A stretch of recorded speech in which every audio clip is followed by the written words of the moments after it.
Hi, welcome to this video and welcome back to my simulator.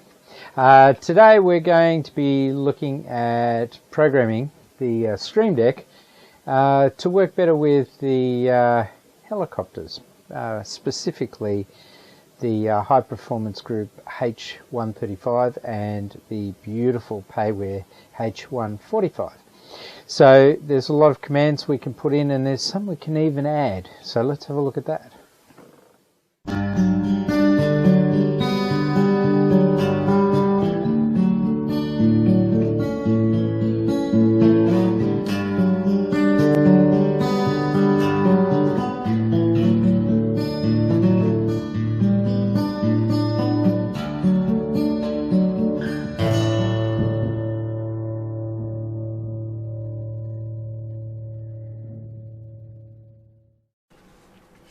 Okay, so as with my previous video on the Stream Deck, I have a landing page for my aircraft, and in turn each of those pages would lead back to here from the bottom right hand button. But for the helicopter, I found I needed a little bit more in-depth menuing just for that. This menuing system does the H135 and the H145. So if you press the Heli button, that will take you to this landing page, but again you can press the aircraft page on any of these subsequent pages to come back here to go to other aircraft or have any of the other tools. So the difference with this menuing system for the helicopters is that the bottom row of buttons is active all the time. So I'll show you what I mean by that. So I'm on this page, so the button for that is actually grayed out. But if I hit View 2, I'll come across to this page, as you can see. Now the Heli page, this one is active again. So I can go to the FADEC, which is over here. I can come down to the Tools page, but all the others remain active. So I can go to any one of the pages from anywhere, and all that changes is the 10 buttons at the top. So I'll go through what the 10 buttons are. These initial ones are my views. So there's a pilot view, that's my main pilot view. There's the screenshot view. There's a closer screenshot view, but it's more to the right hand side. Well, why don't we jump into the chopper and I'll show you exactly what each of these buttons do rather than trying to explain it on this PowerPoint. Okay, so here we are, we're in the H145, this very beautiful H145, there we go.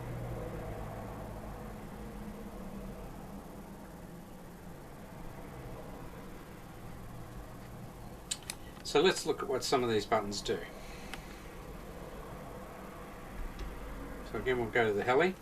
So we look at our first button there, which is our pilot view. So if we click the pilot view, we're back to the main position that I fly the Heli in. Second button along, that's my avionics panel here, so I can do things like, you know, reduce the brightness. I can turn on my weather radar. I can zoom in and out, all this sort of stuff from this view, mainly for tracking your fuel. The next screen is more to the right hand side. It's more to the right hand side, which allows you to use the iPad as well in this case. The next view takes me to the GTX 750 down here, so I can have these two panels on different things, but that's basically what they are.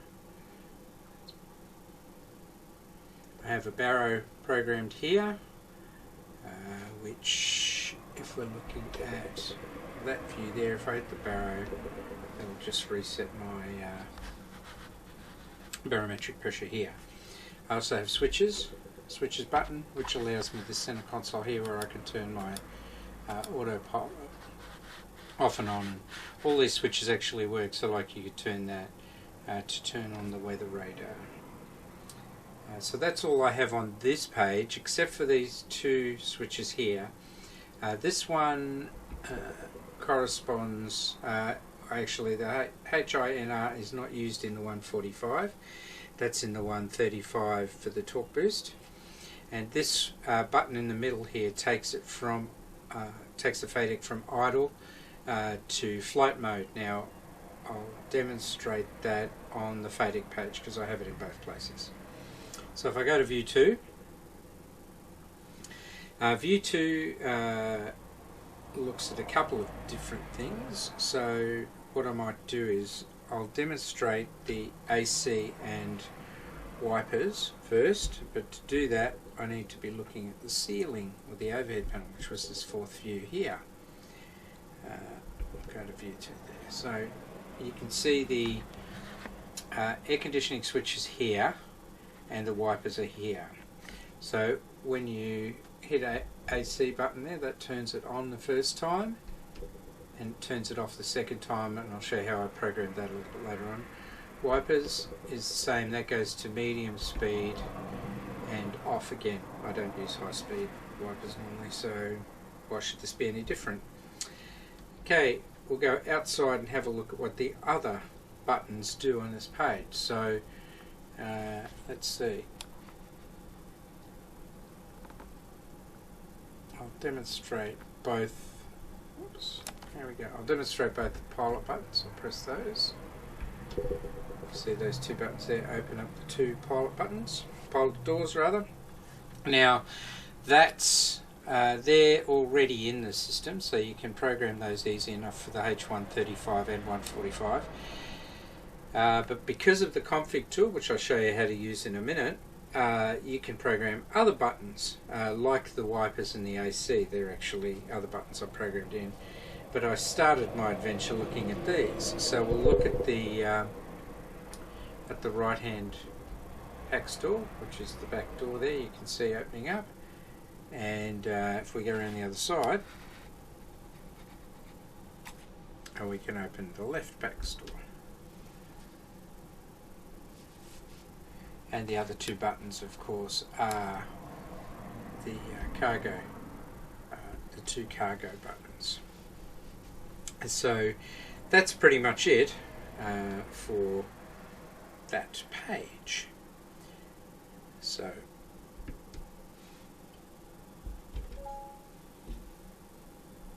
now we'll go to the FADEC. And on this page we get to control a couple of different things. So first of all, if we look up at the overhead, we know we have to turn the prime on first. There we go. That was on this area here, that's the fuel. And then we would go back there, and we can start engine number 1 by pressing that button there. Okay. And I'll just, for the sake of the demonstration, start number 2 as well.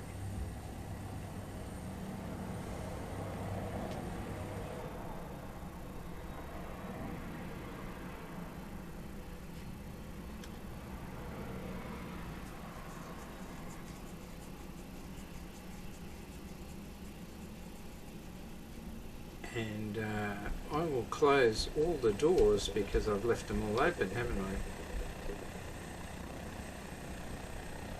And go back to the FADEC. So we can see that our two engines are now at idle, which comes up to idle pretty quick, line 45. We'll look at the overhead panel. We have to switch our main fuel on and our prime fuel off. There we go. And we're now ready for flight. I could have turned the generator 1 on just when I was running engine 1 only, when I initially started. So we'll go back there, you can see that, and then you'd press this button in the middle. Now you could press on for the two engines to put them up into flight mode manually one at a time, but I just have that configured, so that puts it up into flight mode on the FADEC, and the engine will spin up slowly so that it's in flight mode. I'll have a look at the tools. Of course, in the military version of the H145 you can have rockets or guns on the left and right hand side in pods. So I have these buttons here to fire those two. I have a button to go to the drone. I have these two to take a screenshot which is the snippet tool. See if I can capture that. So if I hit the snippet tool, I can use my cursor to capture part of the screen. And normally it appears in the bottom right hand corner here. If it didn't, you could click this follow me, which opens up the panel, and you can click on that. Actually brought it up on my other screen. So there's my screenshot, and I can save that. These two buttons I have up in the top here are to kill the engines, and there's the full auto start sequence CLT. So I can, in flight, I can kill both engines with that button, see, straight away. And that allows you to practice auto rotation training. Okay, so let me show you how I program those buttons. Okay, so here we are in my file manager. You can see within the community folder I've got this HPG Airbus H135. That's the folder for the helicopter. And if you click on this link here, there's a PDF in here for the quick start guide for the 135. We want to go and look at the hotkeys section, which is right down here. Okay, so we're down here at the hotkeys section in the quick start guide, and we'll see that, for example, the FADEC on off. Now that's basically this button here, which is to start or take the helicopter out of idle mode and into flight mode. So it says that the helicopter will interpret this command from toggle variometer, which is one of the key bindings available within the simulator itself. And you can see over here on the Stream Deck panel that I've assigned Control Alt V as what it sends when I press this button. So you press the button, that goes onto the bus on the USB bus, and it's interpreted by the simulator as a command, and it looks in its table and it sees that that's assigned to toggle variometer, so it activates that, and the helicopter sees that activating and turns it into flight mode. So that's basically how it works. Now the next thing we'll look at here is there's a tip. This is a key bindings .txt file, and we should look in that for more commands. Okay, so we'll keep this one here, and we'll look for that key bindings, and it said it was in tools, I think. There's our key bindings file, and if we open that up, we find this document, and this has a lot more things in it that have been assigned to functions within the simulator. Things like collective beat trim, cyclic beat trim, all these different things. But we're looking down here in this section, so things like open and close tablet. So I was looking primarily for these ones here, which is toggle front right door. So that's open and close the front door, and the toggle NRHI, which is this one. So if we bring that back to the front, we'll see toggle NRHI. I did that Shift F5. So I went into the simulator and I bound Shift F5 to magneto 3 left, and I did the front doors. They're on the view 2 here. So I did the left front door as Shift F6, and pilot would be Shift F7. So they're the ones I bound for the H135, and they're the same keys for the H145 as well. So that was about as much as I've done, because you can't actually add commands to this helicopter at all. So that's it for the H135. Now let's have a look at what you can do with the H145. Right, so now we're in the HPG Airbus H145 folder, and we see again we've got a user guide, and that's for Beta 10, which is a very in-depth guide for this helicopter. So we want to look at all control bindings here. It brings us to this section here. Now we've got some basic commands again that are installed here. Toggle when lights is your searchlight, the same as it was before, of course. But what it also provides now that's new in the H145, apart from all these commands, is there's a tool. Okay, so we can look at, there's two documents here, and I'll just mention this doesn't need SPAD, NEXT, FSU, IPC or anything like that. This can all be done natively in the PC and in the sim. So we've got two files here. There's the keys file and the Microsoft binding file. So let's have a look at those. Now they're in the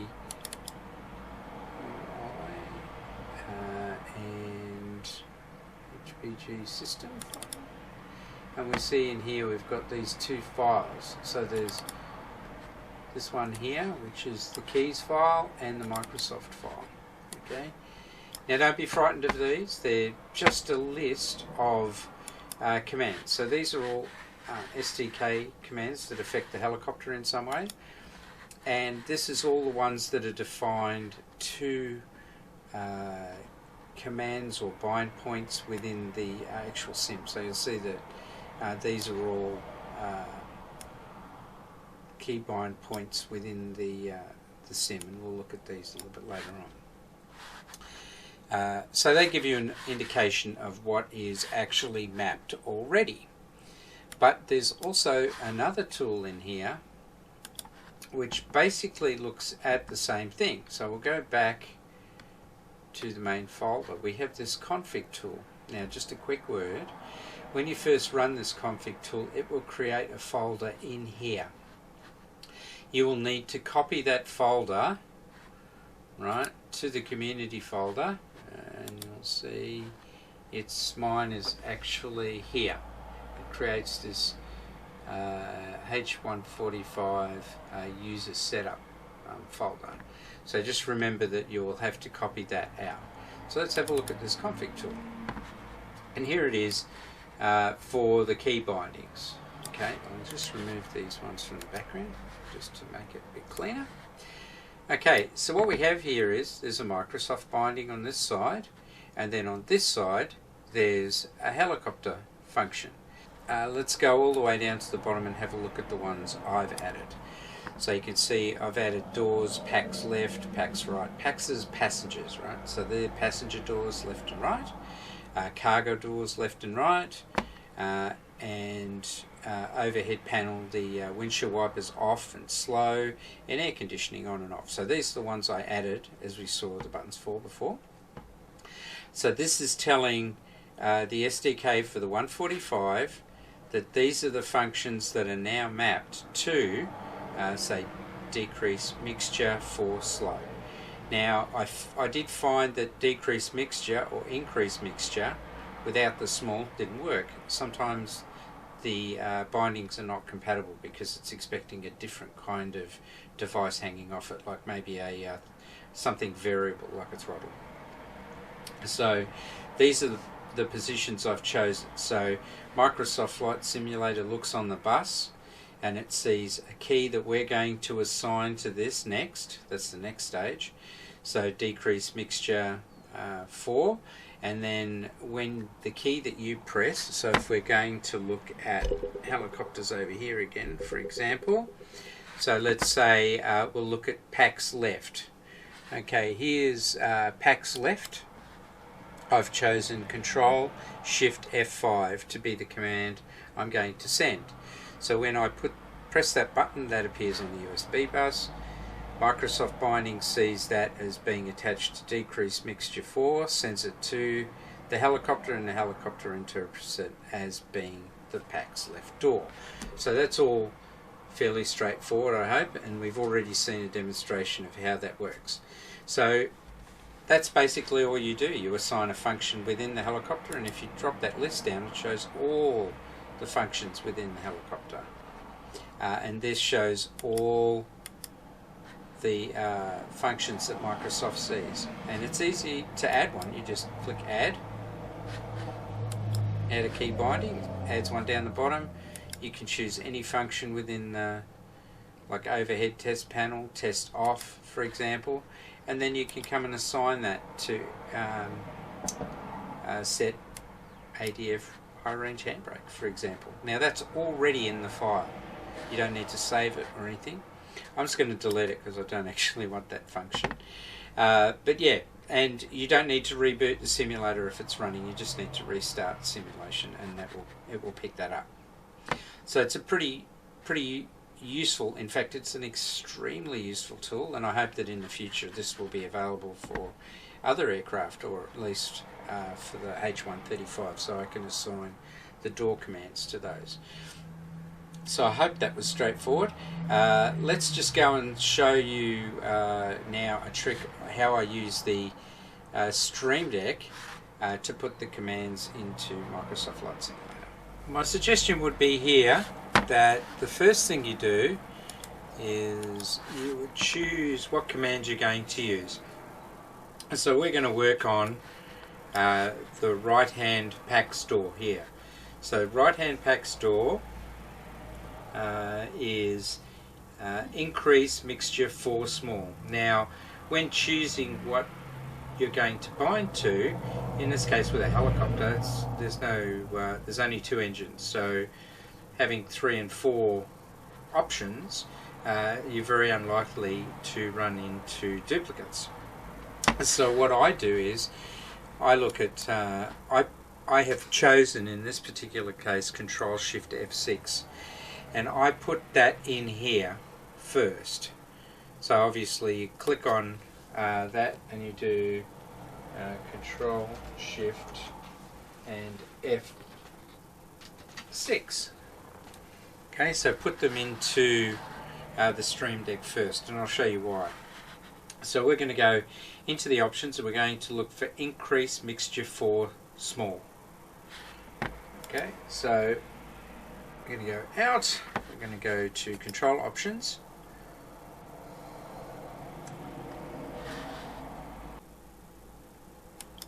Okay, we're going to choose keyboard, and I'm going to search by name. Okay, so we'll verify again what we were picking. We were picking pack store right, so increase mixture for small. So if we search by mixture,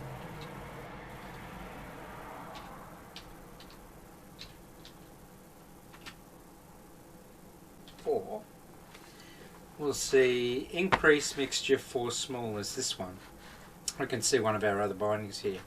Now the reason I said to put the command into the Stream Deck first is because you can do this. So click on that option there, start scanning, and actually press the button on the Stream Deck there, and that'll feed the correct command that you want for that button. We validate that, go back here, it's there, we save it, resume, and then when we press the button we'll see that it works. Open and close. So there you go, it's as simple as that. And by putting your commands into the Stream Deck first, when you go to put them into options within the key bindings in Microsoft Flight Simulator, all you have to do is just press the key you want, and there's no doubt that it's going to go to the right place. So it's just remembering that you have to link up those 3 things. You need a command in your Stream Deck that matches the binding here on the left hand side. In that case it was increase mixture for small, and that tool links that across to functionality in the H45, and it opens the doors, and that's all you do with any of them. And so that's all I've got to show you in this one. Well, there you go. I hope you enjoyed that. We added some commands into the Stream Deck for the H135 and 145. We used the config tool to add extra commands in that are not there by default, and that's really great because the H145 basically every button within that helicopter is clickable, so you can now bind them and use them if you have a Stream Deck or whatever you want to use, switches on your any of the peripheral panels you have.